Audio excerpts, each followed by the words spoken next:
بسم اللہ الرحمن الرحیم۔ الحمدللہ ہم اہل سنت والجماعت حنفی بریلوی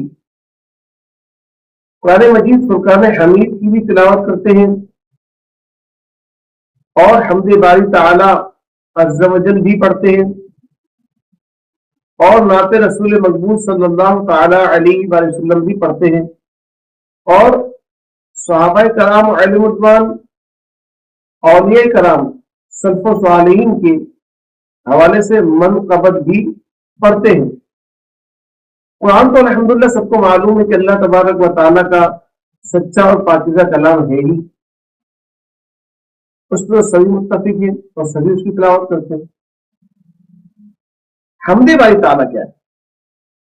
حمد باری تعالیٰ اللہ تبارک و تعالیٰ کی حمد و ثنا بیان کرنے کو حمد باری تعالیٰ کہا جاتا ہے، جس میں اللہ تبارک و تعالیٰ کی شان و عظمت کا ذکر ہو، اللہ تبارک و تعالیٰ کی تعریف ہو، اسے حمد کہتے ہیں۔ نعت شریف جس میں رسول اللہ صلی اللہ علیہ وآلہ وسلم کی ثنا بیان کی گئی ہو، آپ کی تعریف بیان کی گئی ہو، آپ کے معجزات بیان کیے گئے ہوں، اس کو نعت شریف کہہ لیا جاتا ہے۔ اور صحابہ کرام یا سلف و صالحین یا اولیاء کے حوالے سے جو ذکر کیا جائے اسے منقبت کہہ دیا جاتا ہے۔ تو الحمدللہ ہم اہل سنت والجماعت حنفی بریلوی قرآن پاک کی بھی تلاوت کرتے ہیں، حمد باری تعالیٰ بھی پڑھتے ہیں، نعت مقبول صلی اللہ علیہ وسلم بھی پڑھتے ہیں اور منقبت بھی پڑھتے ہیں، یعنی اللہ کا بھی ذکر کرتے ہیں، رسول اللہ صلی اللہ علیہ وسلم کا بھی ذکر کرتے ہیں اور اللہ تبارک و تعالیٰ کے جو نیک بندے ہیں سلف و صالحین ان کا بھی ذکر کرتے ہیں۔ لیکن اس سے بعض لوگوں کو تکلیف ہوتی ہے کہ صرف قرآن پاک کی تلاوت کرو، اس کے علاوہ نعت شریف پڑھنا یا جناب والا منقبت وغیرہ پڑھنا یہ سب وہ فضول سمجھتے ہیں۔ ایک دن میں فٹ پاتھ پہ چل رہا تھا تو چلتے چلتے میں نعت گنگنانے لگا، تو ایک صاحب میرے پاس سے گزرے تھے، وہ آپ سمجھ رہے ہوں گے، تو انہوں نے کہا کہ قرآن شریف کی بھی تلاوت کر لیا کرو۔ پھر میں دیکھا تھوڑا مسکرایا بھی اور میں نے کہا کہ الحمدللہ قرآن پاک کی بھی تلاوت کرتے ہیں۔ تو یقین جانیے میں جہاں جا رہا تھا وہاں جا کے مجھے قرآن مجید کی تلاوت ہی کرنی تھی، چلتے چلتے میں نعت شریف پڑھ رہا تھا، لیکن ان صاحب کو وہ عجیب سا لگا۔ تو ان کا ذہن یہ کہ ذکر مصطفیٰ صلی اللہ علیہ وسلم بہت زیادہ کرتے ہیں تو اللہ تبارک و تعالیٰ کا ذکر کرنا چاہیے۔ تو آج انشاءاللہ تعالیٰ اس حوالے سے میں کچھ عرض کروں گا، توجہ کے ساتھ سنیں۔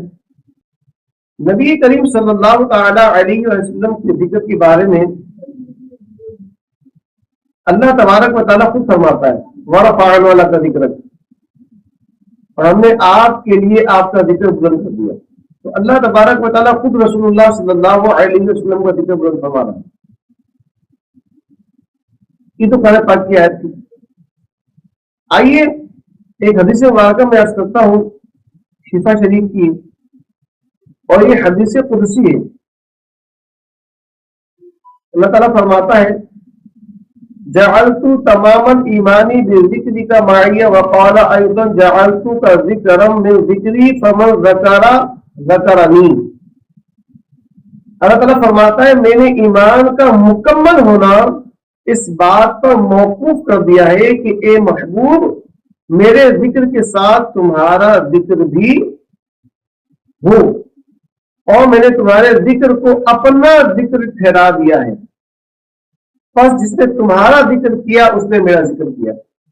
تو رسول اللہ صلی اللہ علیہ وآلہ وسلم کا ذکر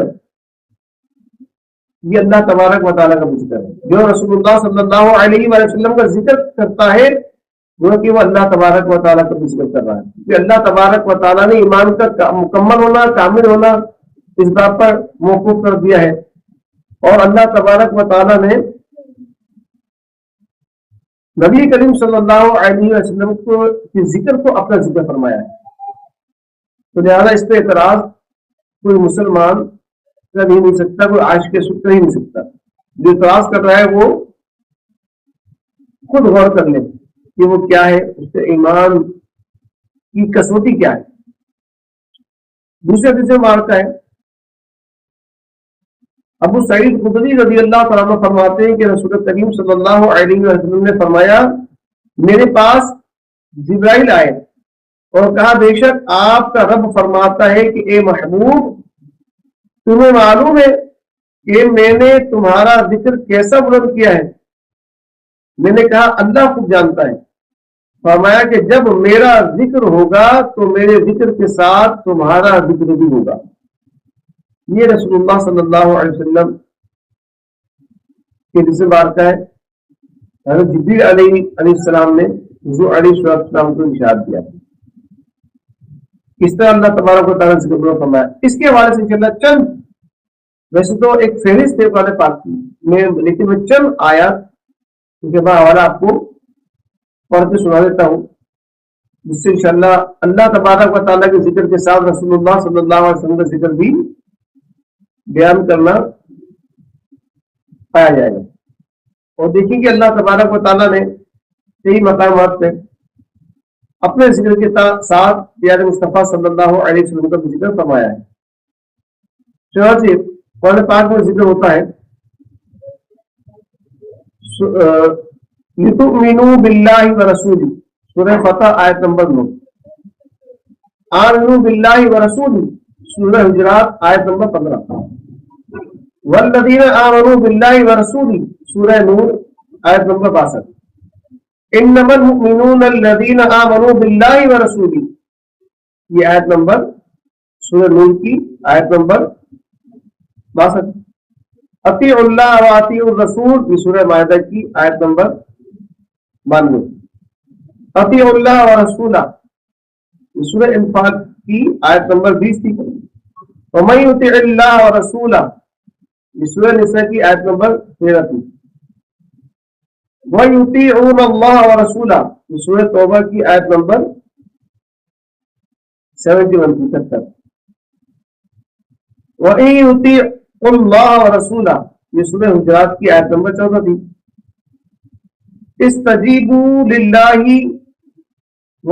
وللرسول، یہ سورہ انفال کی آیت نمبر 24 تھی، وَمَن يَعْصِ اللَّهَ وَرَسُولَهُ، یہ سورہ نساء کی آیت نمبر 14 تھی، إِنَّ الَّذِينَ يُؤْذُونَ اللَّهَ وَرَسُولَهُ، سورہ احزاب کی آیت نمبر 57 تھی۔ یہ آیت پڑھ کر میں نے کون سی صورت کی کون سی آیتیں یہ پیش کر دی، قرآن پاک پورے سکتے اور بے شمار کئی آیاتیں قرآن پاک میں اس طرح کی موجود ہیں۔ میں نے چند آیتیں آپ کو پڑھ کے سنائی ہیں حوالے کے ساتھ کہ اللہ تبارک و تعالیٰ خود رسول اللہ صلی اللہ علیہ وسلم کا ذکر اپنے ذکر کے ساتھ فرما رہا ہے کہ اللہ تبارک و تعالیٰ کا ذکر بھی ہو رہا ہے تو پیارے مصطفیٰ صلی اللہ علیہ وسلم کا ذکر ہوگا۔ اب ایک حدیث مبارکہ سناتا ہوں، فتح القدیر کی ہے کہ نبی علیہ السلام کا ذکر کیا ہے اور سلف الصالحین کا ذکر جو ہے وہ کیا ہے، جو ہم قبر دوران پڑھتے ہیں، ان کے ذکر کی ضرورت کیا ہے اور اس کا فائدہ کیا ہے۔ حضور سید عالم صلی اللہ علیہ وسلم فرماتے ہیں، ذکر الانبیاء من العبادہ و ذکر الصالحین من الکفارہ، انبیاء کرام علیہ السلام کا ذکر عبادت ہے اور صالحین کا ذکر یہ گناہوں کا کفارہ ہے۔ ذکر الانبیاء من العبادہ و ذکر الصالحین کفارہ، یہ انبیاء کا ذکر یہ عبادت ہے اور سلف صالحین کا ذکر یہ گناہوں کا کفارہ ہے۔ تو لہذا جو اللہ کے رسول صلی اللہ علیہ وسلم کا ذکر کرتا ہے اور سلف صالحین کا ذکر کرتا ہے، اولیاء کا ذکر کرتا ہے، نعت شریف پڑھتا ہے اور منقبت بنا پڑھتا ہے، تو یہ عبادت بھی ہے اس کے لیے اور اس کے گناہوں کا کفارہ بھی ہے۔ تو سوچئے دیگر انبیاء کرام اور اولیاء کرام کا ذکر اس قدر عبادت ہے اور گناہوں کا کفارہ ہے، تو جو امام الانبیاء صلی اللہ علیہ وسلم ان کے ذکر کی فضیلت کیا ہوگی، اس کی برکتیں کیا ہوگی۔ تو لہذا ذکر مصطفیٰ کرتے جائیے، اور عبادت گزاروں میں نام لکھاتے جائیے اور جناب والا ذکر صالحین کرتے جائیے اور گناہوں کی بخشش چاہتے رہیے، گناہوں کو کفارہ انشاءاللہ ہوتا رہے گا۔ تو لہٰذا البتہ یہ حدیث بھی ہے کہ حضور علیہ السلام نے فرمایا کہ سب سے بڑا عبادت گزار وہ ہے جو سب سے زیادہ قرآن پاک کی تلاوت کرنے والا ہے۔ تو الحمدللہ ہم قرآن پاک کی تلاوت کرتے ہیں، حمد باری تعالیٰ بھی پڑھتے ہیں، نعت رسول مقبول صلی اللہ علیہ وسلم بھی پڑھتے ہیں اور سلف و صالح کا ذکر کرتے ہیں۔ اللہ تبارک و تعالیٰ ہمیں یہ تمام ذکر کرنے کی توفیق عطا فرمائے۔ بیان کے دوران جو پڑھنے میں بولنے میں غلطی ہو گئی، کوتاہی ہو گئی، سب پر پریشانی ہو گئی، اللہ تبارک و تعالیٰ اپنے فضل و کرم سے درگزر فرمائے۔ آمین بجاہ نبی الامین صلی اللہ تعالی علیہ وآلہ وسلم۔